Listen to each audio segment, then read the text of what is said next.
kodwa uyabona ukuthi khona unyawo lwemfene oselukhona la.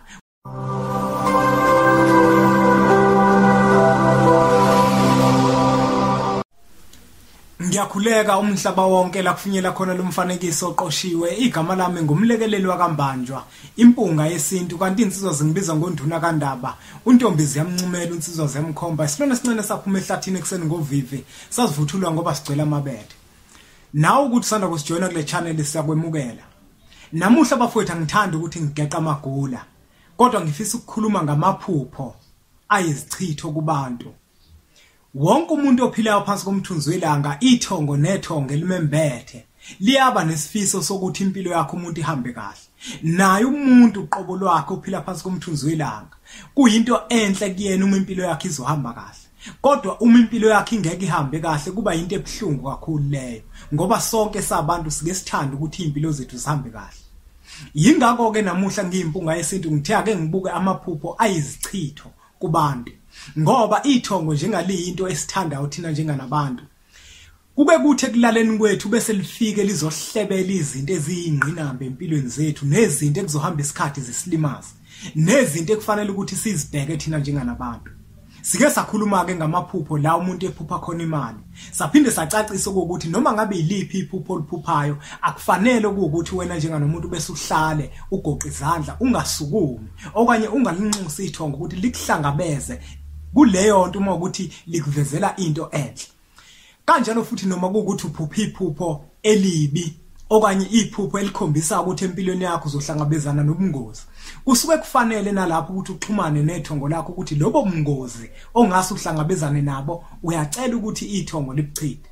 Kodwa ke namuhla bafethu ngifuna sibuka amaphupho ayizichitho, ngesizathu sokuthi umuntu nomuntu kuyenzeka empilweni yakho uthola ukuthi ube umuntu osebenza ngabantu.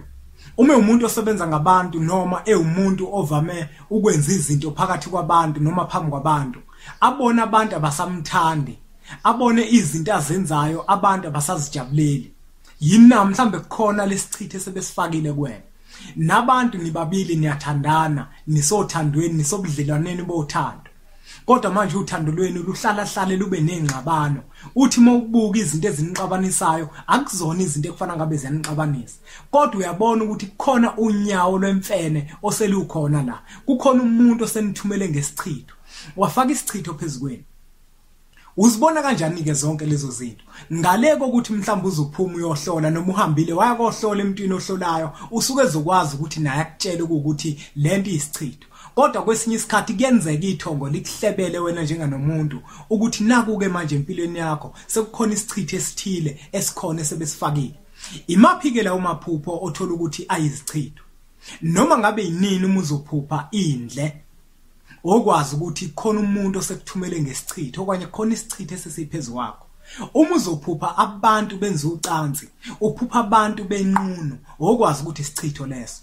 Uma uzophupha usetoilet, ulahla indle, kwesinye isikhathi uphuphe mhlawumbe ushobinga, okwazi ukuthi isichitho leso. Uma uzophupha imnenke, uphupha impethu, uphupha impukane, uphupha amaphela, okwazi ukuthi isichitho leso. Uphupha izinja zikuhuba zikulume, okwazi ukuthi khona lo muntu osekuthumele ngesichitho, okanye khona lo muntu osefaka isichitho phezulu kwakho. Kuningi kakhulu bafowethu engakubalula okwamaphupho akhomba izichitho empilweni yakho wena njenganomuntu.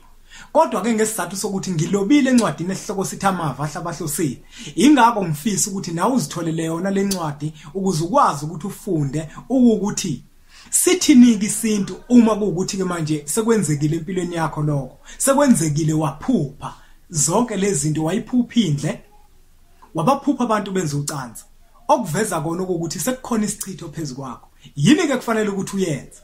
Into ekusuka kufanele ukuthi uyenze ke manje ukuphuma uhambe uye kumelaphi wendabuko. Usuzisukumela wena manje, usukumela impilo yakho ukuthi ke manje mawufika kumelaphi wendabuko ufike ucela ukuthi akunikeze leyo nto ezokwazi ukuthi kusize ekutheni wena ukwazi ukuthi ulihlanze. Uma usuqedileke emva kwaloko, impilo yakho yobisihamba kahle, impilo yakho yobisikwazi ukuthi iqhubeke.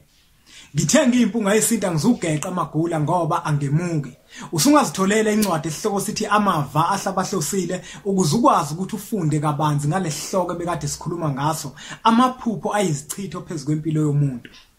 Siyacela ke bafowethu ukuthi niqhubeke nisubscribe la kwi-channel yethu niphinde futhi imfanekise eqoshwe nidlulisele nakwabanye ngoba nakubona izokwazi ukuthi ibe usizo.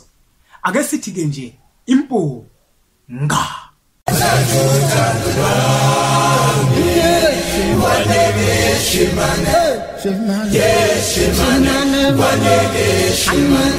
Shimane